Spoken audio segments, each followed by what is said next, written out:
Hey everyone, it's AJ. I was diagnosed with Dissociative Identity Disorder in August 2022. I use this channel to raise awareness and try to destigmatize the disorder. I am not a mental health specialist in any way. I am just someone who has had the disorder for over 20 years. I am post-integration therapy, and now, according to my psychologist, I am functioning multiplicity. I am a little bit dressed up today because I had just gotten out of church. It's been a while since I've gone.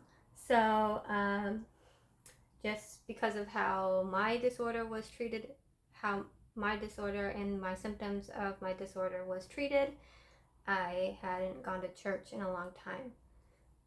But yesterday I was browsing the fake disorder cringe subreddit. I do go on there from time to time just to watch the really bad misrepresentations of DID. And I came across a really interesting comment, and I wanted to share it.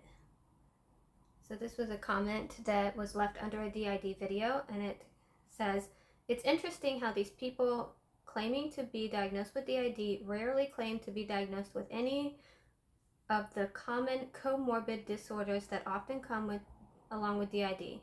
Example, OCD, CPTSD, BPD, EDs, and etc." This is actually a really great comment, and they do make a very good point. I rarely see the different disorders that dissociative identity disorder mimics. Because DID is a disorder, as the mental health professional said, it is a disorder of hiddenness. It is a disorder of covertness. Its ability to mimic a lot of different disorders is what makes it so hard to pinpoint and so hard to diagnose. If DID was easy to diagnose, people wouldn't, according to my own psychologist, people wouldn't be waiting over an average of 30 years to get properly diagnosed. And that's what I'm going to talk about in today's video. I'm going to talk about all the different diagnoses that my DID mimicked. I called having DID almost like being infected with John Carpenter's The Thing, because this disorder is able to replicate other disorders so perfectly and imitate them so perfectly that DID does go undetected. At least in my case, it went undetected for over 30 years. I waited over 30 years to get properly diagnosed with DID. And so I have a list of all the diagnoses that I was diagnosed with since childhood. And so I'm going to talk about all these different disorders. Trigger warning if some of these topics are going to be a little difficult to hear. If you are triggered by any of these topics, such as mental health, the dark side of mental health, EDs, or any otherwise, I'll see you guys in the next video. No worries. But jumping right into it, from a very early age, I got diagnosed with ADHD. And it was inattentive ADHD. And so my first symptom of DID was the dissociation. And so dissociation is very often can be misdiagnosed as inattentive ADHD. And I was often caught just staring out into space. People would have to say my name repeatedly. I would constantly be in and out of consciousness. And so people just equated that to me not paying attention. But I also had spurts of hyperactivity.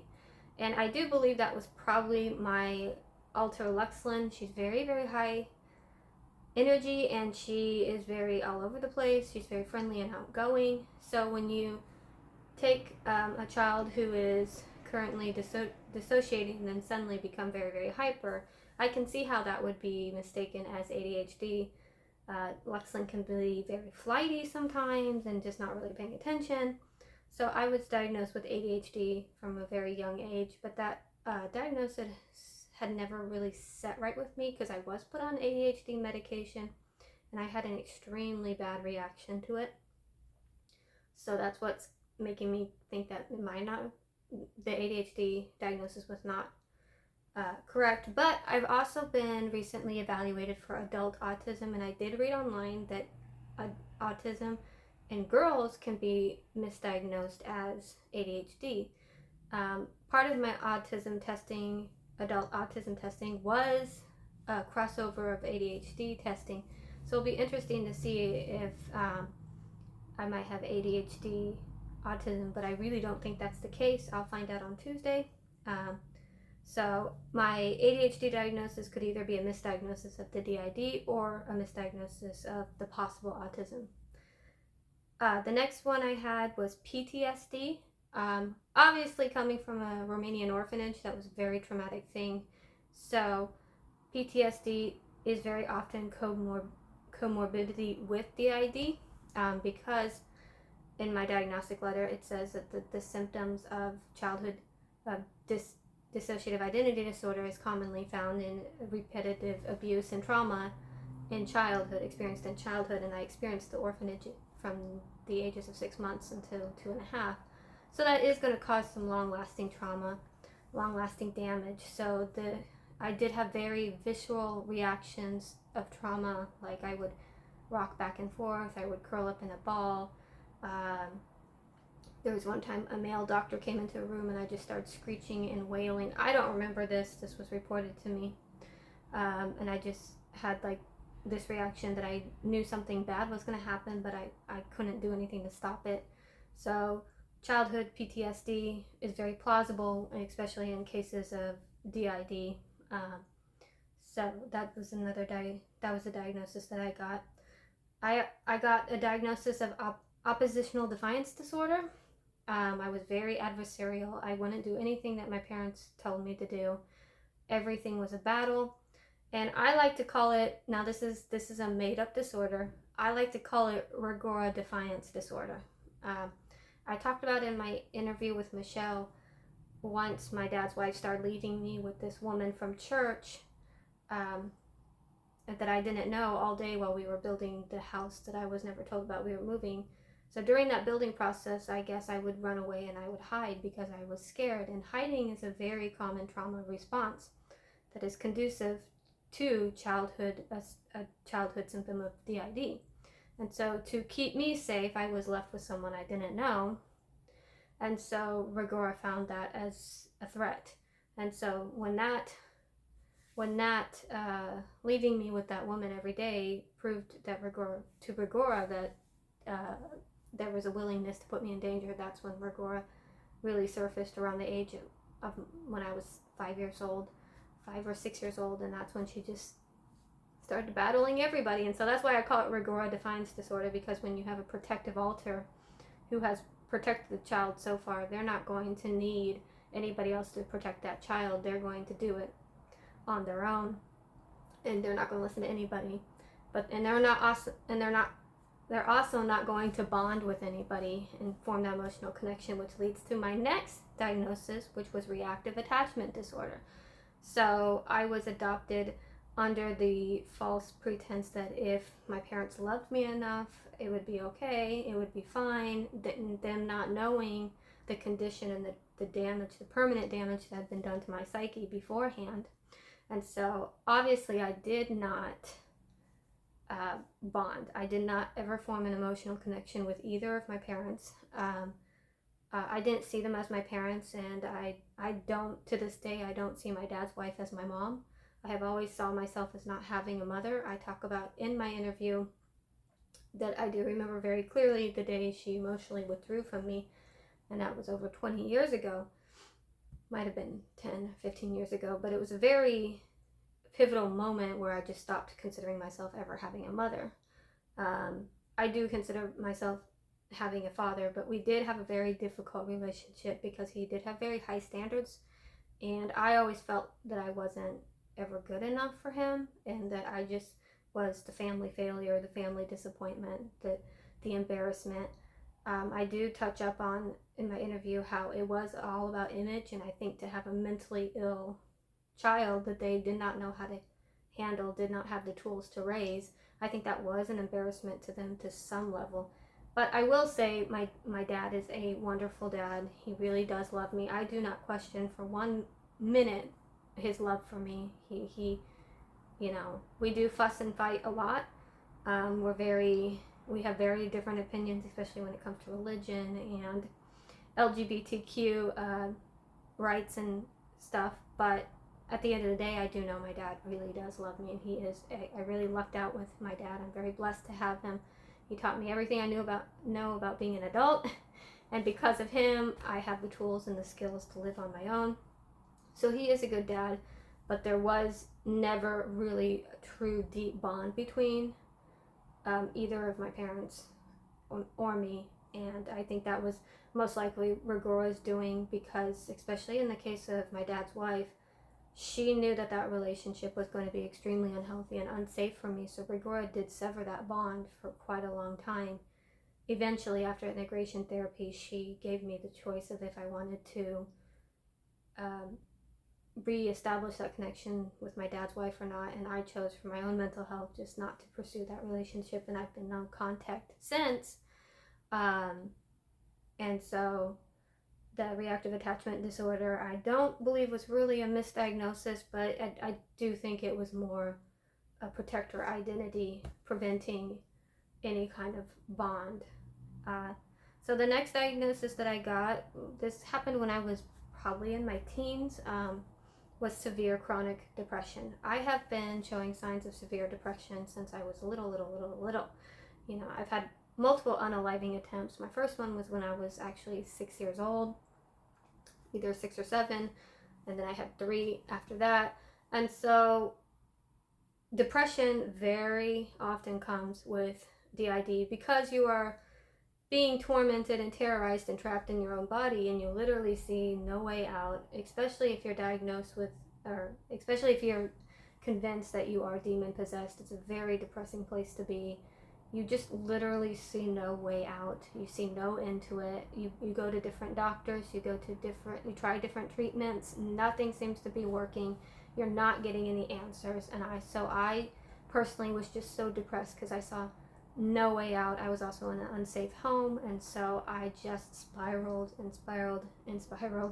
And so the severe chronic depression does make sense. I also did have a history of self-harming at a very young age, and so it's part of the torment of DID is this downward spiral that you of just not getting any answers, not getting any treatments, trying different antidepressants, nothing really works. And so that really can contribute to, and that's that hopelessness and that feeling of no way out leads to a lot of people with this disorder ending their lives because death would be a better option. It will be their way out. And so that's something that I don't really see talked about very often, but when I do read stories from people who have genuine DID, it's most often from the family members of the people that have lost their lives, saying what tortured souls these people were and how they just suffered. And so that is something that is an aspect of DID that does need to be more, people need to be more aware of, because it is truly, it's not this fun little cosplay dressing up, bringing in fictional characters to be different alters. It is a very real, serious, disruptive, and deadly disorder. I will be making a video. It's called the 3Ds of Dissociative Identity Disorder: disruption, disorientation, and deadly. And I will go into that. I will talk about my own personal experience experiencing all 3 of those different points of the DID. But for now, the next diagnosis I got was avoidant restrictive food intake disorder. Now, again, this might actually be contributed to my possible autism, but for the longest time there were quite a few foods that I would not eat, and I always thought maybe it was because they were gross, but I'm starting to realize they might be from food texture. But I did have a very, very critical parent, and she would criticize my body a lot. She would criticize my weight. She would criticize my looks, and so I did develop it was called Unspecified ED. I developed this when I was in high school, and I will touch up on this when I do my video about Lexlin, because Lexlin, my alter Lexlin, was the one that was most affected by these comments. But for me personally, I was conditioned to believe that if I gained weight, even if it was like a pound, the negative comments would come. But the more I lost, I would start getting positive, affirming comments. And so that conditioned me to just have a fear of gaining weight. And so I did battle this for a really long time. And I had no idea that this battle, they're not on fleek, but that's okay. This battle with this ED, I had no idea this was actually part of my DID, but upon talking to my psychologist, he said this is very, very possible outcome, a symptom of DID. And so I had battled that for over years, since high school. It comes and goes now when I'm an adult, but I don't struggle with it so much anymore, but there is still that voice in the back of my head of, okay, don't gain weight, because if you do, you're going to get these critical comments and you're going to be told that you're fat and blah, blah, blah. And see, I've never been overweight. I've never been obese. I never really had a weight problem. I was very, very active as a child. I was always on the thinner side. But, you know, when you get these kind of comments, you do believe they do eat away at you. No pun intended, but they do erode your self-esteem. And so I had a lot of self-hate for my body for many, many years. And so I went to a psychologist at a free clinic, and I opened up about my unhealthy relationship with food. And that's when I got diagnosed with that unspecified one. But the ARFID diagnosis actually came when I was maybe in middle school, because there was just so many foods that I would not eat. And so they just kind of went hand in hand. And I had no idea before my DID diagnosis that EDs and DID can go hand in hand. Not for everybody, but for me it did. All these different symptoms that I was displaying, the night terrors, the seizures, the dissociation, the ED, the severe depression, the self-harm, the changes in behavior, the gaps in memory, feeling like someone was in my own body, hearing someone say my name. All these symptoms were DID manifesting, but because they were mimicking so many other disorders, that's why I got all this huge long list of diagnoses. But then when I went to go see the psychologist who did diagnose me with DID, he went through a timeline of how DID affects a person from childhood all the way to adulthood. And it was just like he cleared the table of all these diagnoses and just put one diagnosis that covered every single thing that I was experiencing. And this comment on this fake disorder cringe is absolutely right. The comorbidity and other diagnoses that people get, I don't ever see talked about when people present DID. And again, like I said in the beginning of this video, because DID is so good at mimicking other disorders, my psychologist said that's why it takes years to be able to diagnose. If DID was easy to diagnose, people would not be waiting over 30 years to get the diagnosis. But once I got my own DID diagnosis, everything made sense. Everything fell into place. He left no stone unturned. He was able to answer every single question. He was able to explain why I was experiencing that. And then with my DID diagnosis, it really validated that everything I felt, heard, experienced was real. That this was a real disorder, and this was a very sneaky disorder. And so I think that's why so many people are hesitant to believe that DID is even real, because in my personal opinion is because of how it's able to mimic so many other disorders. And so, but for me personally, the DID diagnosis absolutely made sense to me. It covered every single other diagnosis that I had got. Rigor coming out and protecting me and forming that very adversarial relationship with my dad's wife explains the reactive attachment disorder. My night terrors that I had from a very young age, that terrorized me until I was about 8 or 9, explains the PTSD diagnosis, the dissociating and hearing voice, hearing my name explains the ADHD diagnosis, and then also my alters have different personalities, different because they are different facets of my personality. And so me dissociating, and when Luxlin would come out, and Luxlin would come out when I was very, very young, and that's when I got my ADHD diagnosis. So that makes sense to me. So again, I'm not a licensed psychologist. This is just basically how all these misdiagnoses affect me, and how I did indeed get all of them with DID.